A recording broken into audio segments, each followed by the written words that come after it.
खाला फ्री हैं आप? हाँ। चलो फिर मुझे मटर निकाल दो, आज मैं आपको मटर पुलाव खिलाती हूँ। अच्छा छोड़, इधर आ बैठ, मेरी बात सुन। जी खाला, सब ठीक तो है? मुझे एक बात बता, पर सच सच बताई। जी पूछें, झूठ तो मैं बोलती नहीं।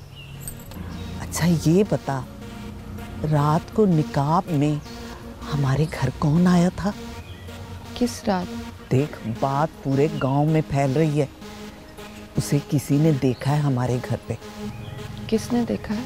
मैंने ही देखा है, और जो बात मैंने पूछी है ना, वो मुझे सच सच बता।